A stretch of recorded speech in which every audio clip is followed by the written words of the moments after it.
Salam alaikum à tous, j'espère que vous allez bien. Je vous laisse ce petit message pour vous prévenir que la qualité audio aujourd'hui n'est pas au top car j'avais mal connecté mon micro lors de l'enregistrement et je m'en excuse d'avance. Voilà, j'espère que ça ne sera pas trop dérangeant et je vous souhaite une très bonne écoute. Bismillah, au nom d'Allah, Alhamdulillah, toutes les louanges appartiennent à Allah. Wassalat wassalam ala Rasulillah, bénédiction et paix sur le messager d'Allah. Assalamu alaikum wa rahmatullah, que la paix et la miséricorde d'Allah soient sur vous. Bienvenue dans ce nouvel épisode de la série Vivre la Révélation, une série que j'ai le plaisir d'enregistrer comme d'habitude avec le professeur Fathallah Othmani. Assalamu alaikum Fathallah. Alaykoum salam wa rahmatullahi wa barakatuh. Dans cette série, nous revenons sur des versets clés de la Révélation qui nous ont marqués et nous partageons nos réflexions personnelles sur l'impact transformateur que ces passages ont en nous. Alors aujourd'hui, nous allons parler du verset numéro 2 de la Sourate An-Nasr, le secours. أعوذ بالله من الشيطان الرجيم بسم الله الرحمن الرحيم إذا جاء نصر الله والفتح ورأيت الناس يدخلون في دين الله أفواجا فسبح بحمد ربك واستغفره إنه كان توابا. Lorsque vient le secours d'Allah ainsi que la victoire, et que tu vois les gens entrer en foule dans la religion d'Allah, alors par la louange, célèbre la gloire de ton Seigneur et implore son pardon, car c'est lui le grand accueillant au repentir. Aujourd'hui, on s'était dit qu'on essaierait de traiter le verset 2. وَرَأَيْتَ النَّاسَ يَدْخُلُونَ فِي دِينِ اللَّهِ أَفْوَاجًا. Et quand tu vois les gens entrer en foule dans la religion d'Allah, alors forcément on va faire le lien avec ce qui précède et ce qui suit, mais ce verset-là en particulier, je pense qu'il a un impact important par rapport à des phénomènes qu'on vit, nous, à notre époque, de manière importante. Parce que quand on lit ce verset, très souvent, on le lit en ayant une approche, je vais pas dire qu'il a une approche négative, mais on est très focalisé sur l'approche positive, c'est-à-dire que les gens sont rentrés en masse dans la religion, c'est, pour beaucoup de commentateurs, la dernière sourate révélée entièrement au prophète, alayhi salatu wassalam. Certains disent qu'il y a d'autres versets qui ont été révélés, mais qui font partie d'autres sourates, mais elle fait partie des dernières révélations en tout état de cause. Et, euh, et à ce moment-là, ben, les gens rentrent en masse dans la religion et ils viennent adhérer au message de l'islam. Et ce verset, il est juste après إِذَا جَاءَ نَصْرُ اللَّهِ وَالْفَتْحُ, lorsque le secours d'Allah ainsi que la victoire viennent. Et on pourrait se dire, ben, c'est ce qui illustre le secours d'Allah et c'est ce qui illustre la victoire. Mais il y a plusieurs éléments qui viennent relativiser. Déjà, il y a le tafsir connu d'Ibn Abbas qui dit que la signification de cette sourate, c'est l'annonce de la mort du prophète, alayhi salatu wassalam. Et donc, on n'est plus dans une approche au moment de la victoire, où on est dans la joie et dans l'exaltation, etc. On se rend compte que celui qui est considéré comme le savant du commentaire du Coran, parmi les compagnons, il y voit un sens beaucoup plus qui vient bousculer la mort du prophète, alayhi salatu wassalam. C'est pas forcément une annonce dont on se réjouit. Même si on sait qu'il est auprès d'Allah subhanahu wa ta'ala, on sait que cette vie-là est éphémère, on sait que... Mais voilà, qu'on aurait voulu aussi le rencontrer de ce monde-là, demandant à Allah subhanahu wa ta'ala de nous permettre de le rencontrer dans l'autre monde. Mais on voit qu'on est loin de l'exaltation de départ dans ce commentaire.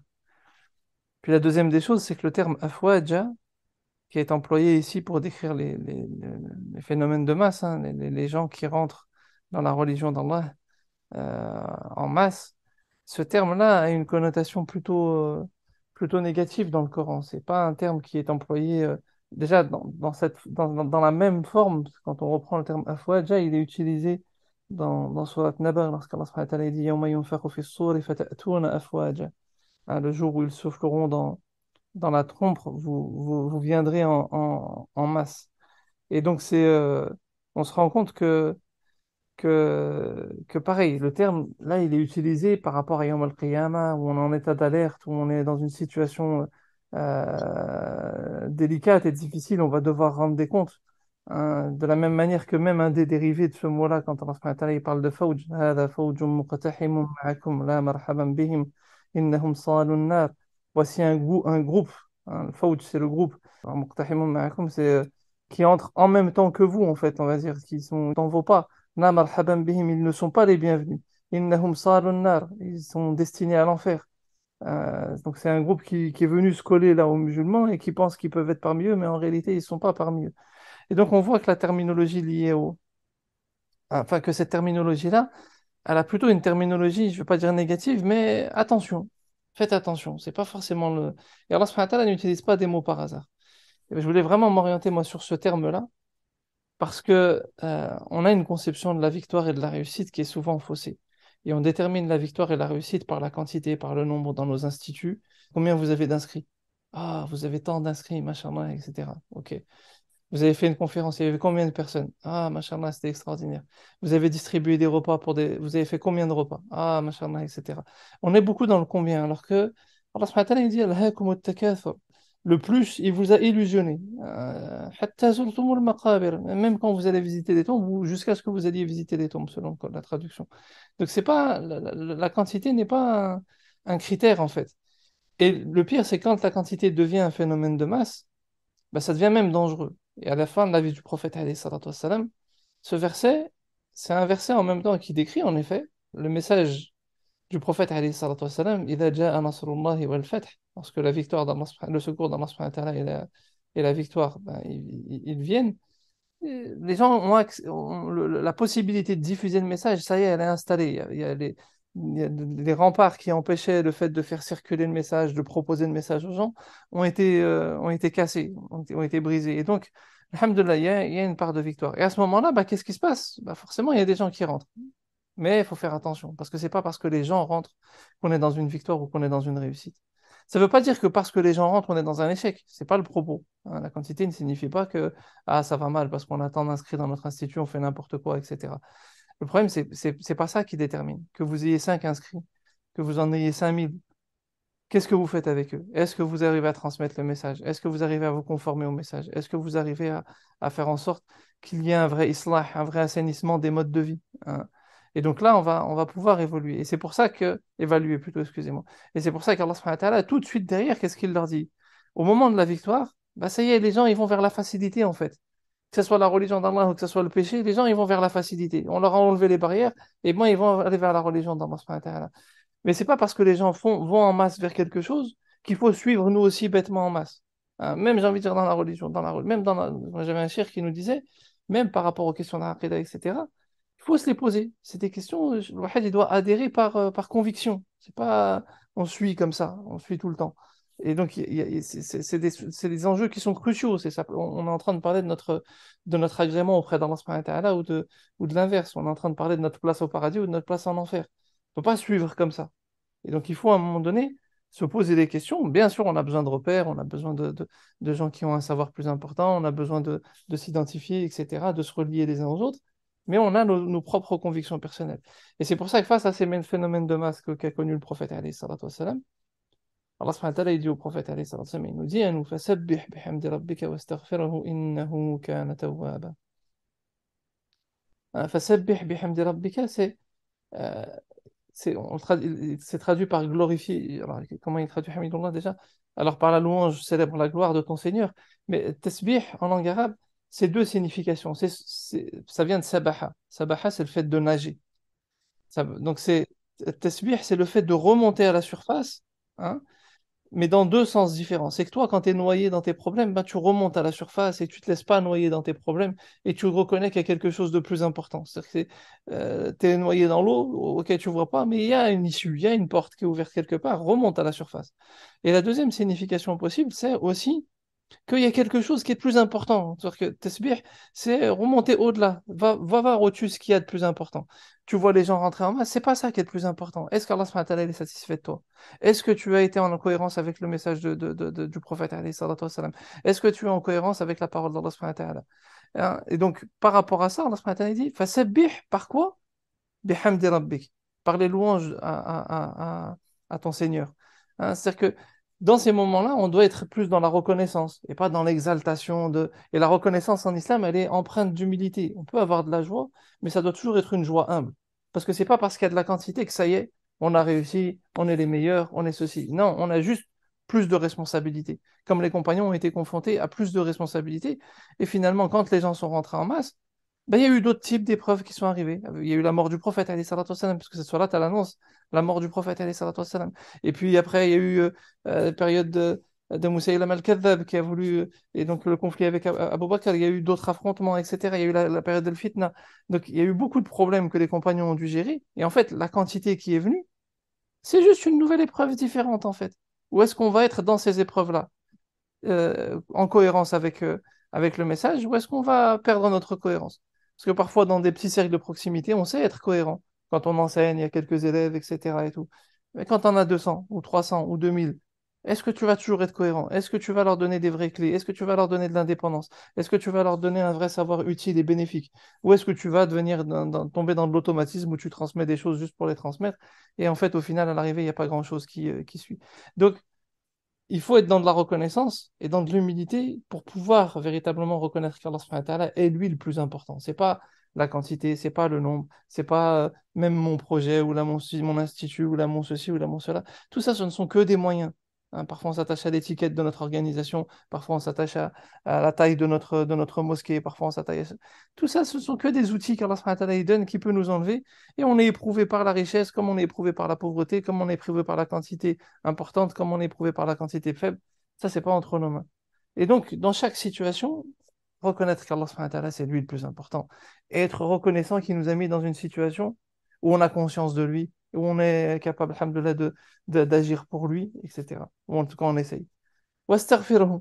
Parce que dans tous les cas de figure, même dans cette reconnaissance-là, on sait qu'il y a des éléments qu'on fait mal. Et en particulier, plus il y a du nombre, ben, faire attention parce que c'est encore plus difficile parfois de bien faire et d'être attentif à chacun, etc. Donc on demande pardon à Allah subhanahu wa ta'ala pour nos manquements, dans la manière dont on transmet, dans la manière dont on agit, dans la manière dont on gère, etc. En étant convaincu qu'Allah subhanahu wa ta'ala est celui qui accueille au repentir. C'est-à-dire que ce n'est pas une pression négative. Hein, Allah subhanahu wa ta'ala ne dit pas wastaghfiruhu et puis point. Innahu kana tawwaba. C'est-à-dire qu'il nous annonce qu'il accueille au repentir.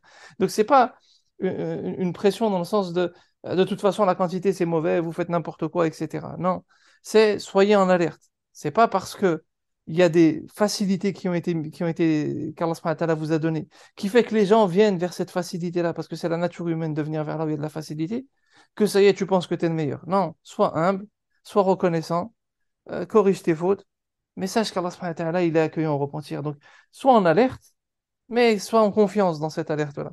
Donc ça, c'est, je pense, un élément important parce qu'on vit une époque où, au-delà même de nos instituts, etc., des phénomènes réseaux sociaux, c'est combien tu as de vues, combien tu as de personnes, combien tu as de ceci. Même là, on fait un podcast, combien il y a de personnes qui ont vu. Qui est 1000 ou qui est 2 ou qui est 3, c'est pas important. C'est qu'est-ce que chacun va en faire? Comment chacun va l'utiliser? Comment ça va être exploité? Est-ce que c'est véritablement bénéfique pour le quotidien des gens? Tout ça, c'est ça qui est véritablement important. Est-ce que ça permet d'amener l'islah dans nos familles? Est-ce que ça permet de l'islah dans nos cœurs, l'assainissement?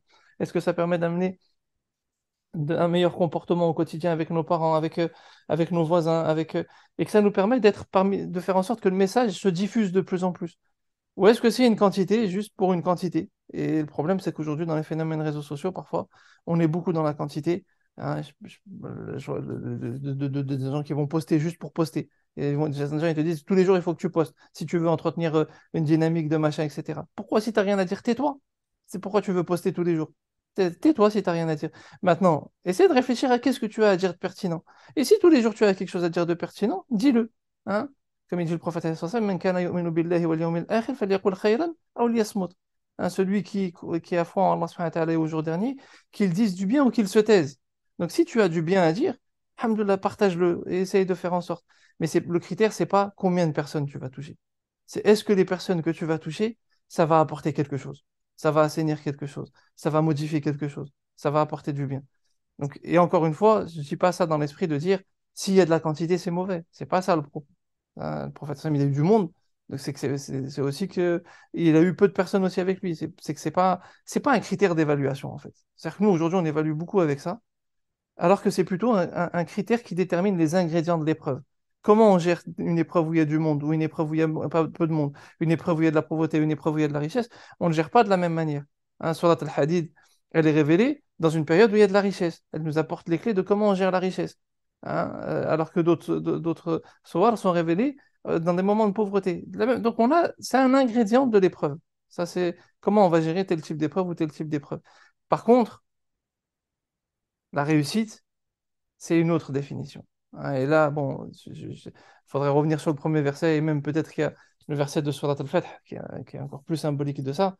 C'est ce qui permettrait de définir la réussite. Je ne vais pas faire plus long que ça, mais il y a une vraie définition de la réussite dans la tradition musulmane, et peut-être qu'on y reviendra lors d'autres interventions, mais quand Allah subhanahu wa ta'ala, il nous dit dans Surat al-Fath, Inna fatahna laka fathan mubina, et qu'on voit à quel moment il le dit.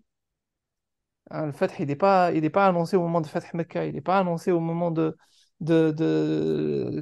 les gens rentrent en masse dans la religion.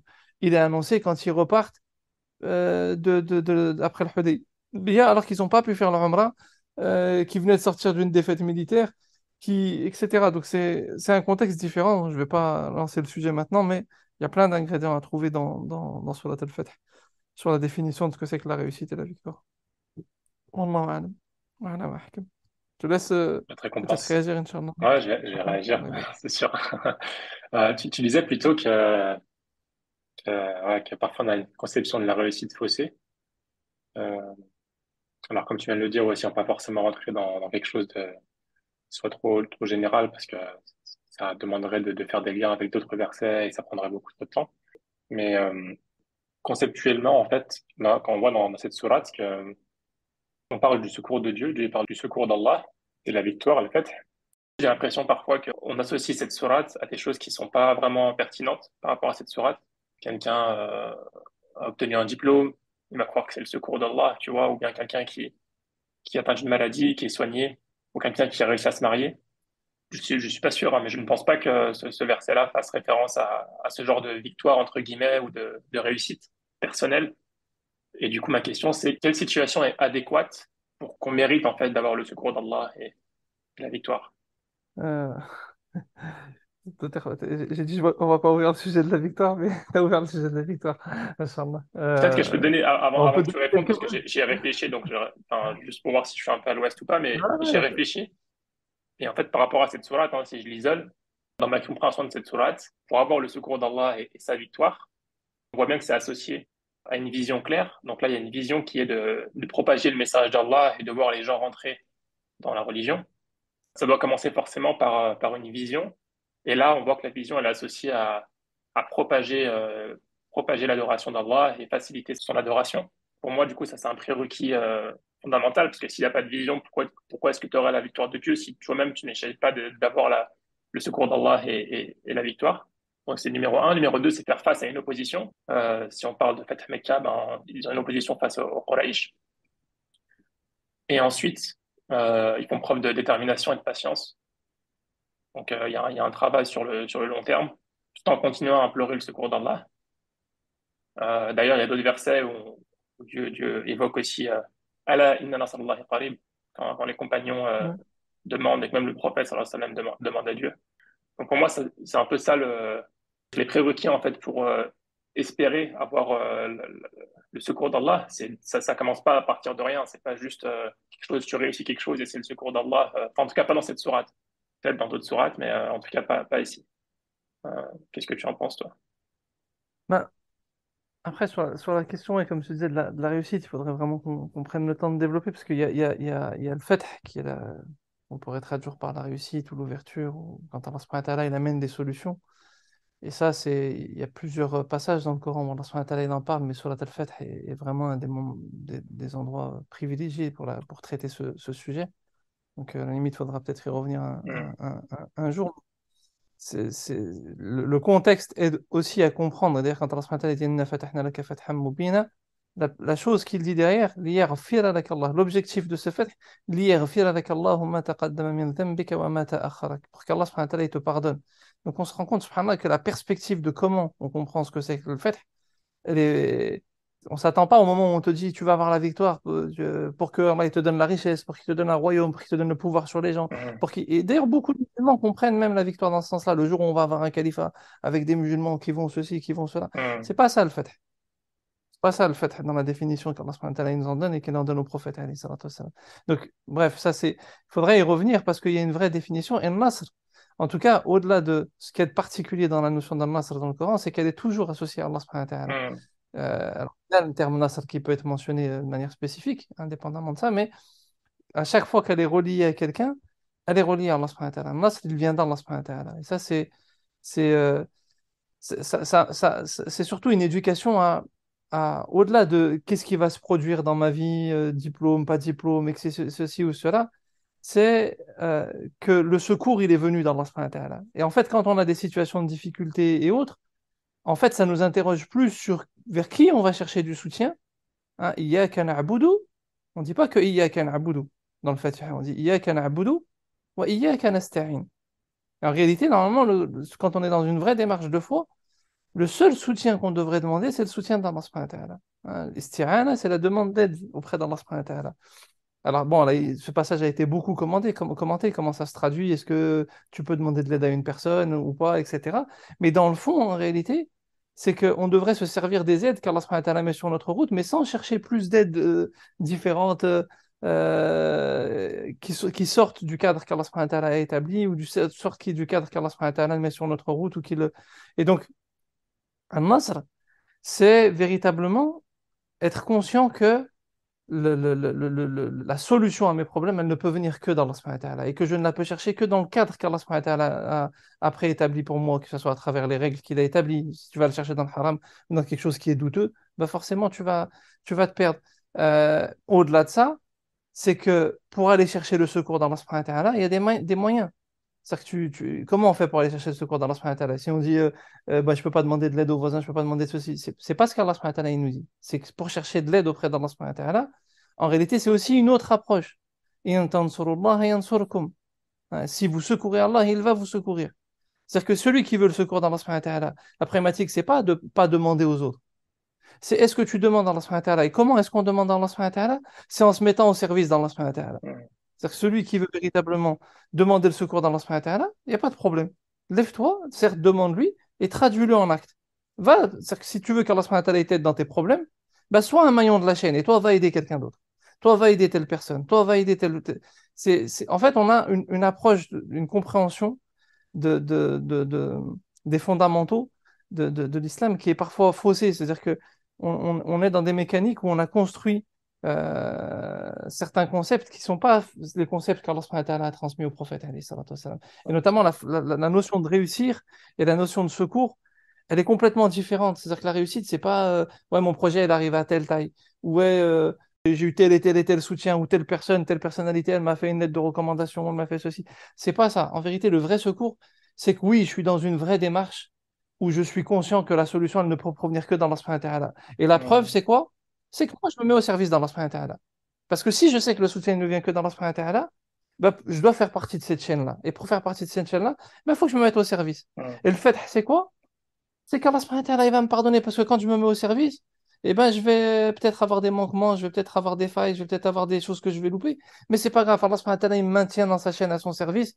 Alhamdulillah, j'ai pas perdu cette place-là malgré mes faiblesses. Et c'est ça le vrai fait, parce qu'en vérité, dans ce monde-là, que tu es une entreprise, que tu es une société, que tu es un truc YouTube de je sais pas combien de personnes, ou que tu es une famille avec 8 enfants, ou là, que tu pas d'enfants, ou là, quoi que ce soit, c'est pas ça qui va te donner ta place dans l'éternité.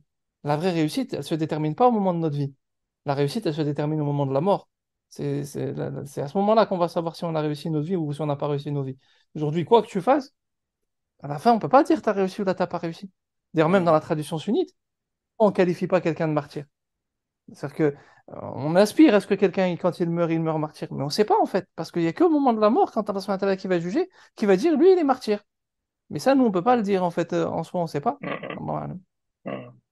Oui, donc en fait, le secours d'Allah dont il est question ici, c'est pour ceux qui veulent être au service d'Allah subhanahu wa ta'ala, à travers différents moyens qui peuvent être très très variés. Mais c'est vraiment, si tu n'es pas au service d'Allah, c'est pas de cela dont il est question dans ce verset. Non, ouais, parce qu'en plus, la réussite matérielle, etc. et tout, ça fait partie des choses qu'Allah subhanahu wa ta'ala, il donne comme illusion dans ce monde-là aux personnes qui se sont perdues. Ça fait partie aussi des épreuves qu'Allah subhanahu wa ta'ala, il nous donne à nous. On est éprouvé aussi parfois par la richesse, par la facilité, etc. La difficulté, c'est pas la seule épreuve. La facilité est une épreuve aussi. Mm. Qu'est-ce Mm. que tu fais? T'es responsable devant Dieu quand tu as des solutions de facilité. Quelqu'un qui a une capacité de mémorisation, quelqu'un qui a une capacité de compréhension, quelqu'un qui a une capacité d'entreprendre, quelqu'un qui a une capacité d'écoute, d'altruisme, quelqu'un. Tout ça, tu vas rendre des comptes auprès d'Allah subhanahu wa ta'ala. Donc ces facilités-là, quand tu te mets dans la chaîne et que tu te mets toi au service, là, tu es dans le secours d'Allah subhanahu wa ta'ala. mm, Parce que ça, c'est comme il dit le prophète, alayhi salatu wassalam, Wallahu fi auni al-abdi ma kana al-abdu fi auni akhihi. Allah subhanahu wa ta'ala, il est au service, il est à l'aide de son serviteur tant que celui-ci est à l'aide de son frère. mm, Donc c'est simple en fait, on est un maillon. Soit on accepte d'être un maillon dans cette chaîne qu'Allah subhanahu wa ta'ala a créée dans ce monde-là, soit on se sent meilleur et quoi que ce soit et on coupe le maillon et là on va se perdre. Je trouve ça intéressant parce Voilà. qu'il y a le mot idée, tu vois, au tout début de la sourate. Idée, c'est quand, tu vois, lorsque, qui se traduit par lorsque vient le secours. C'est-à-dire qu'il n'y a pas de, il y a pas de doute que le secours d'Allah il Ouais. vient. Et en sous-entendu aussi, il n'y a pas de doute que le musulman, que le musulman, il est à la recherche du secours d'Allah. Et du coup, il n'y a pas de doute que le musulman, et comme tu viens de dire, c'est quelqu'un qui va essayer d'être au service d'Allah et qui va essayer d'être un maillon à son service. Sachant qu'encore une fois, juste pour pas. Ça veut pas dire que si demain on a des projets où on a du monde, ça pose problème. C'est pas le propos. Hein. C'est-à-dire que demain, Hmm, le professeur, voilà, c'est passé à la fin de sa vie, il y a du monde qui a suivi, alhamdoulilah, il y a pas. Comme quand il y avait peu de monde, bah, alhamdoulilah. C'est une situation de vie. Et puis, alhamdoulilah, on est content que des gens adhèrent au message de l'islam. Mais c'est pas.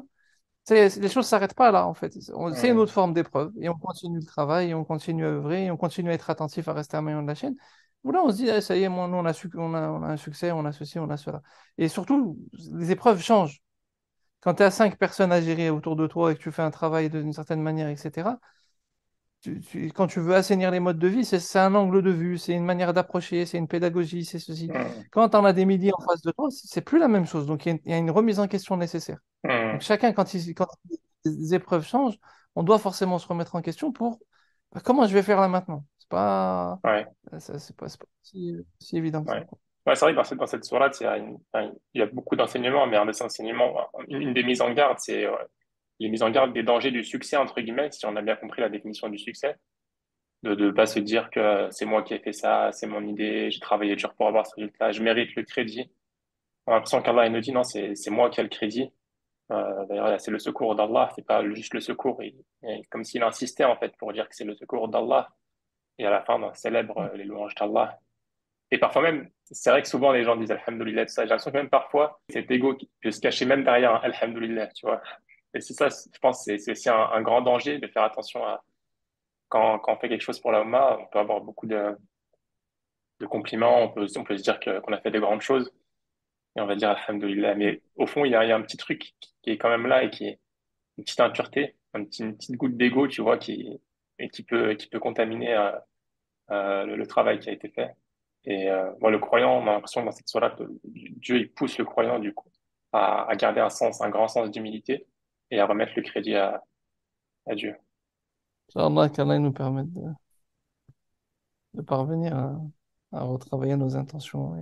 Amen. Parce que, alhamdoulilah, on disait, les épreuves, elles changent, en fait. Le prophète, il a été éprouvé au final par le fait que son peuple l'ait rejeté, puis il a été éprouvé à la fin par le fait qu'il a eu la victoire, et qu'il les a et que la plupart ont adhéré en fait. Mais c'était une épreuve différente avec d'autres critères et ça reste Allah subhanahu wa ta'ala qui reste le point d'ancrage. C'est pas le modèle politique ou le modèle social ou quoi que ce soit. C'est Allah subhanahu wa ta'ala le repère et on doit toujours être aussi dans une démarche après fasabbih bihamdi rabbika wastaghfiruhu, c'est chacun en fait. Chacun il doit être dans cette démarche-là spirituelle de se remettre en perspective par rapport à Allah subhanahu wa ta'ala parce qu'on a tous quelles que soient les situations, nos propres faiblesses et nos propres manquements.